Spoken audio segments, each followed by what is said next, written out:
ہمارے لیے آج کی انجیل مقدس لوکا کی انجیل اس کا 11واں باب 5 سے 13 آیات تک۔ اور اس نے ان سے کہا، تم میں سے کسی کا ایک دوست ہو اور وہ آدھی رات کو اس کے پاس جا کر کہے، اے دوست، مجھے 3 روٹیاں ادھار دے، کیونکہ میرا ایک دوست سفر کر کے میرے پاس آیا ہے اور میرے پاس کچھ نہیں کہ اس کے آگے رکھوں۔ اور وہ اندر سے جواب میں کہے کہ مجھے تکلیف نہ دے کہ اب دروازہ بند ہے اور میرے بچے میرے ساتھ بچھونے پر ہے، میں اٹھ نہیں سکتا کہ تجھے دوں۔ میں تم سے کہتا ہوں، اگر وہ اس سبب سے کہ اس کا دوست ہے اٹھ کر نہ دے سکے، مگر اس کی بے حیائی کے سبب سے تو جو کچھ درکار ہے اسے دے گا۔ بس میں تم سے بھی کہتا ہوں، مانگو تو تمہیں دیا جائے گا، ڈھونڈو تو تم پاؤ گے، کھٹکھٹاؤ تو تمہارے لیے کھولا جائے گا، کیونکہ ہر ایک جو مانگتا ہے اسے دیا جاتا ہے، اور جو ڈھونڈتا ہے وہ پاتا ہے، اور جو کھٹکھٹاتا ہے اس کے لیے کھولا جائے گا۔ تم میں کون باپ ایسا ہے کہ جب بیٹا روٹی مانگے تو اسے پتھر، یا مچھلی مانگے تو مچھلی کے بدلے اسے سانپ دے، یا انڈا مانگے تو اسے بچھو دے؟ بس جب تم برے ہو کر اپنے بچوں کو اچھی چیزیں دینا جانتے ہو، تو کس قدر زیادہ تمہارا آسمانی باپ ان کو جو اس سے مانگتے ہیں نیک روح کیوں نہ دے گا۔ انجیل مقدس کے وسیلے سے ہماری خطائیں مٹائی جائیں۔ اے مسیح، تیری ستائش ہو۔ مسیح خدا میرے عزیز بھائیو بہنوں اور پیارے بچوں، آج کا پڑھا گیا انجیل اقتباس گزشتہ آیات کی کڑی کا تسلسل ہے، جس میں دعا کے موضوع پر بات چیت کرتے ہوئے خداوند یسوع مسیح ایک تمثیل بیان کرتے ہیں، اور اس کے ذریعے ہمیں سکھانا چاہتے ہیں کہ خدا اپنے فرزندوں کی کس طرح دعائیں سنتا اور ان کا جواب دیتا ہے۔ اس کہانی کا تعلق ایک ایسے شخص سے ہے جس کے گھر آدھی رات کو مہمان آ گیا۔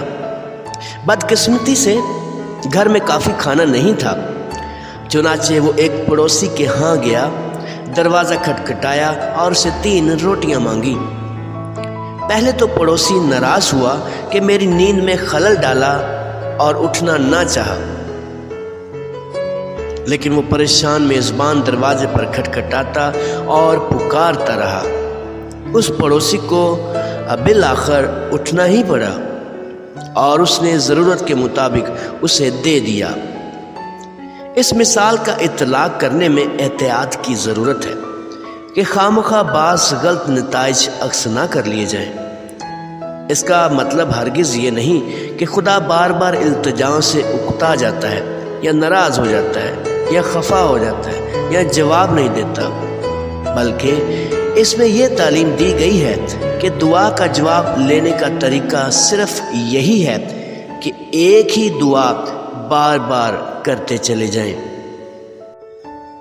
البتہ اس تمثیل میں یہ تعلیم ضرور ہے کہ اگر ایک انسان اپنے دوست کی ہٹ درمی یا اس کی ضد کے باعث اس کی مدد کرنے کو تیار ہو جاتا ہے، تو خدا اپنے فرزندوں کی فریاد سننے کو کیوں تیار نہ ہوگا۔ یہ تمثیل ہمیں سکھاتی ہے کہ دعائیہ زندگی میں بے حوصلہ نہیں، بلکہ ہمت کے ساتھ اپنی زبانوں کو خدا کی حضوری میں ہاتھوں کے ساتھ جنبش دیتے رہنا ہے۔ عزیز مومنین، ہمیں مسلسل مانگتے، ڈھونڈتے اور کھٹکھٹاتے رہنا چاہیے۔